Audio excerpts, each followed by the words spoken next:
Hi, I'm Aleisha, and welcome to the first and possibly only episode of Go Ask Aleisha, where you have submitted questions to me so that I can give you my dream of an advice column. Every year on my birthday, I do something that terrifies me, and this is it. I'm gonna answer questions on the spot, read to me by my producer, Scott. Say hi, Scott. Hello. So glad he is here. He's gonna read to me the questions that you have submitted, and I hope I can answer them well. A female between the age of 34 and 44 asks, as an actor, what do I do if I have a very short amount of time to prep or tape a scene? We're talking 30 minutes. I'm a new mom, so I have very short windows between naps and feeding. Oh yeah, that's crunchy. That's a crunchy amount of time. And with like baby, how much time can you actually work on it by yourself before you go to tape the thing? If you know you have 30 minutes, we're gonna focus on a couple of things. What do we know is true? What do we want from the other person? And what's good enough for government work? We don't want our government workers to phone it in, but if you're holding the sides and you used to stress about holding the sides, give up stressing about holding the sides. Hold the sides. What can you let go of? Like your C-level work in the past has been better than a lot of people's A-level work. And now that you got this sliver, you got to do the best with what you have. And then if you watch the tapes back and it doesn't pass muster, you don't submit. You can choose not to submit, or you choose on another day. And what kind of, I'm hoping that these deadlines, now that we have the new SAG-AFTRA agreement, these deadlines are within those boundaries. I'm assuming it's for an on-camera job. You can pick your top 3 priorities and execute those. It's not gonna be perfect. It's not gonna be what it used to be. It's not gonna be as in-depth as it used to be. You gotta come to those terms. 30 minutes is not long. It's not gonna be as in-depth as it used to be. But you know what? You can go cuddle with your snuggle right after you got a little baby. That makes it better. A female between 34 and 44 asks, I'm auditioning for a show that would run for 3 months out of town. Okay. I have a 2-month-old baby, and I would take her with me, and she'd be 8 months then. Okay. My parents live where the show is shooting. Great. So she'd get lots of FaceTime with the grandparents. Great. However, my husband would have to stay home and keep working, which means he would miss out on 8 to 11 months of her life. Okay. Am I selfish for doing this show? Oh, wow. I'm gonna answer this with the full disclosure that I am not a parent. So I can put myself in the imagined headspace of one, but I cannot speak from experience. This artist now has to consider 3 people and not 2 people. Back when it was just she and her husband, she could take the job and she wouldn't be robbing, denying her husband baby time. And I think I understand that her husband cannot travel with her. The husband has to stay here. My question is, if the shoe was on the other foot, if the baby were to live with the dad and he were to go out of town for a job, would you feel robbed of the ability to participate in your child's lifespan at that time? Also, was there an understanding that you and the spouse had that you would not work out of town for a certain amount of time? Are you violating an agreement? Was there an agreement? Did you have this discussion before you auditioned for the show? Probably not. Probably not. All right, my advice is we gotta have a discussion with the spouse. Hi, I'm really, really excited about this opportunity that I've had in the past, and I would have done in the past, and it would have sucked that we would have been apart, but I'm an actor that does shows out of town, and you've been with me for long enough to know that, but now we got baby makes 3. 3 is always more complicated than 2. She wants to know if she's being selfish. If you're gonna give up every work opportunity because you have a kid, I'm thinking you're probably not gonna work again. So the ideal situation is that you're working as an artist, but you're doing it here in town. The next best situation is that you're working as an artist out of town with family present to help you. Will you make enough money in this job to fly the husband out? The grandparents live in the city where it is shooting. Yes. But if she makes enough money on this job to then afford plane tickets for the husband isn't going to not see the kid for the whole time. What stinks? What takes priority? The money that you're gonna make, the meal, the reel, or the feel? The money you're gonna make, the artistry, or your commitment to holding up in the same town with your husband and your kid until a certain amount of time has passed and you and your husband can come to a new agreement. I do not think you're being selfish. I think that you're doing what you've always done for your job, and our job as artists are infrequent and often out of town. The length of time, I understand, is the stressor. If your concern is that the kid won't have a father during that 3 months, I imagine the kid won't remember. The father will, though.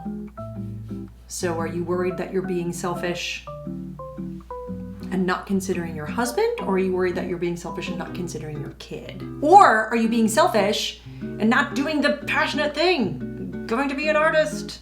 Doing a play? I would say that before you audition for the next one, you gotta have this discussion. Also, until you get the job, it's not a problem, right? I mean, I want you to get the job. But until that offer comes in, the decision doesn't need to be made. So pre-worrying, gonna stress you and spin you out. We gotta schedule that worry for after the offer. Schedule the worry. I got a calendar full of worry. After August 20th, I got so many things to fret about. So many things. How do you learn to say no to projects that don't feel right when you're just getting started?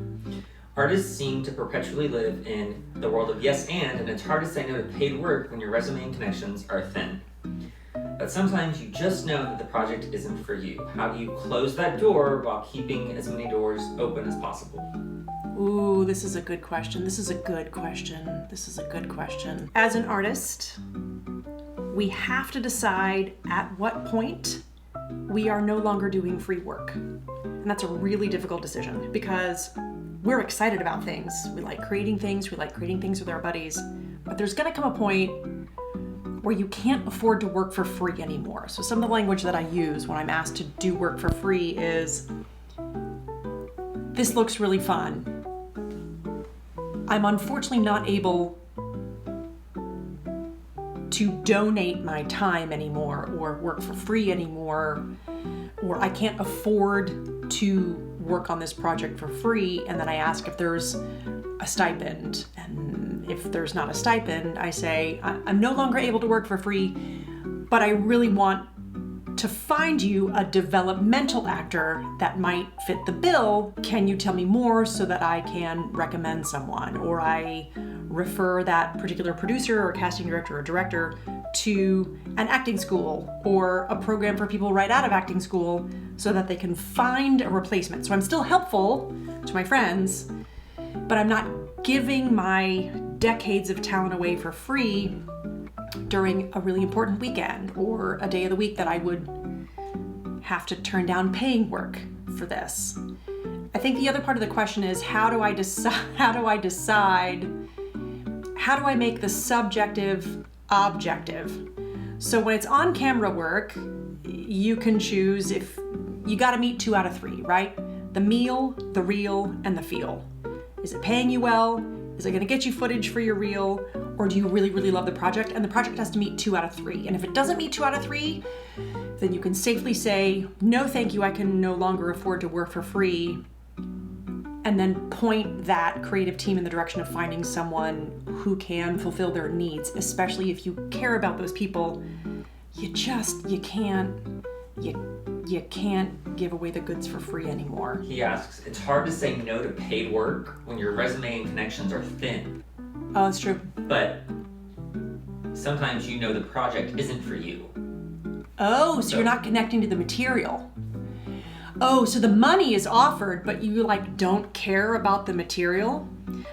But your resume is thin. You could use stuff for your resume. But yeah, you're not passionate about this project. Oh, so do you trick yourself into trying to like it, which is a lie? It's hard. It's really hard. I think you got to decide whether or not you just need to extrovert your talent for the course of a year and do whatever work, especially paid, is coming your direction, and put yourself in the mindset that you are excited for an opportunity to extrovert your talent. Or if you can't trick yourself into caring, you can answer with, thank you so very much for this offer. I'm excited about your project. I'm not connecting with the material. And you're allowed to say that. Not everything that's written or presented to you is gonna connect with what you do. The number of times I've told vampire horror short films that I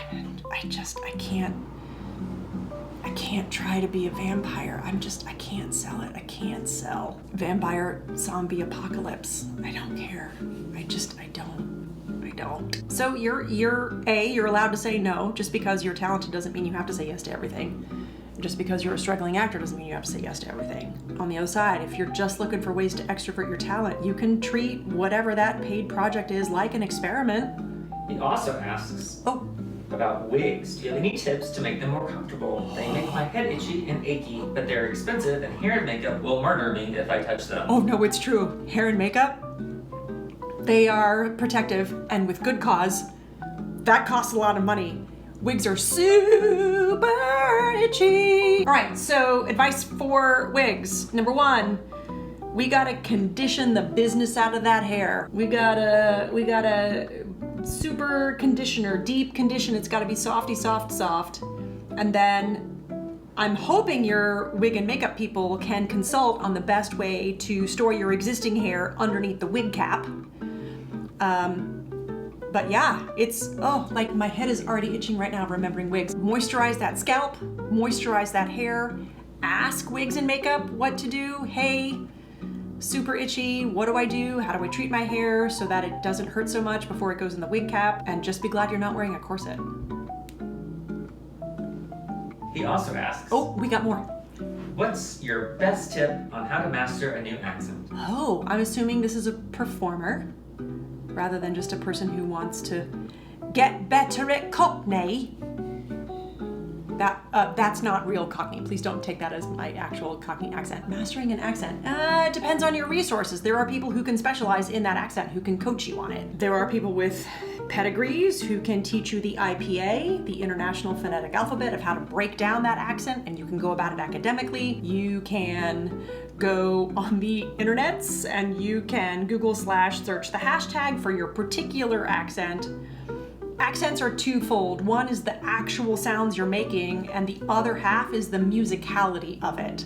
So I advise listening to native speakers with that accent, not watching movie actors doing accents, but listening to native speakers. And now that we have YouTube and Instagram, there's a whole bunch of native speakers. I have in the past challenged myself when I'm working on an accent to go to a place of business that I would never go again and try it out. It's gonna be garbage.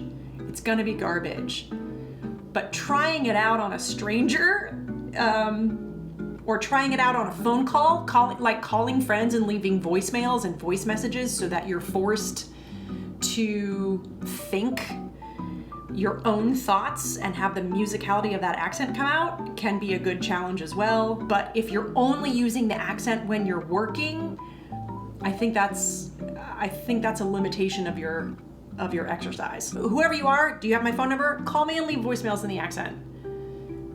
Tell me not to answer the phone. You can leave as many voicemails as you want.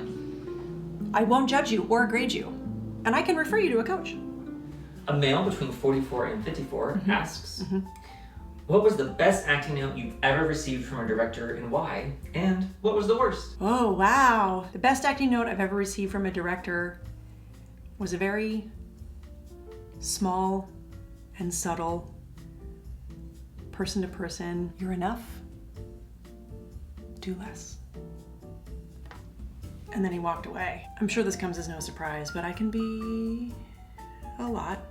So the best note that director could have given me is, do less, but he didn't chastise me for doing a lot. He just calmed me and assured me that the version of this that is what I would think my C-level work is plenty good enough, right? I don't have to try so hard. The worst piece of direction I ever got was on a commercial. And I feel really bad for the director because the director was coming over from the peanut gallery where a bunch of people were telling him what to tell me. And he comes over and he he looks at me like this and he goes, Aleisha, I need to ask you to do it again, but this time have more energy, but be natural. And then he just like made this face because he was on microphone as well. And everything he was saying to me, the 12 people in the peanut gallery could hear. So all he could do was give me a look that told me that was the worst piece of direction because it's not actionable. The worst piece of direction to ever come from directors is, could you, more, or it feels a little hot, or like it's too orange. Could I have like more purple or more flow? Like that's not actionable. The best direction comes from directors who can say, okay, so you're coming at this hot and heavy. You can back it off. You're coming at me in overdrive, in 5th gear, 3rd gear will do. And I go, oh, okay, I can understand that, right? Some sort of measurable adjustment, but more energy but natural. I don't know what to do with that. He also asks, ooh, what movie or TV show that you've seen recently stands out as an example of exceptional acting and why? Oh, The Bear.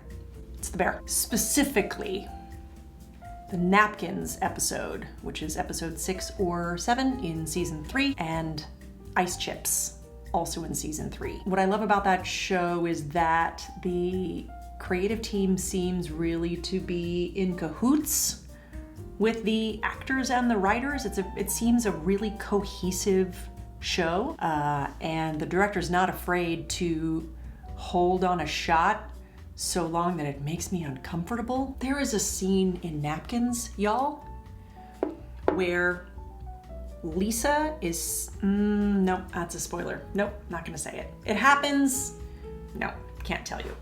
Go watch Napkins. So good. Thank you for sending me these questions. Most of you chose anonymous, which was interesting. This was frightening. It's gonna be more frightening after I edit it and post it, but you'll already, that's happening in the future, which is the present for you right now. Thank you very much. This is my birthday gift to me, and you helped me do it. Thank you very much for sending in your questions. You've given me the gift of facing a fear, which is something I do every year on my birthday. And on August 18th, I'll be scared again when I post this to see if anybody watches. And if it doesn't, that's okay, because I am pretty, I am smart, and people like me.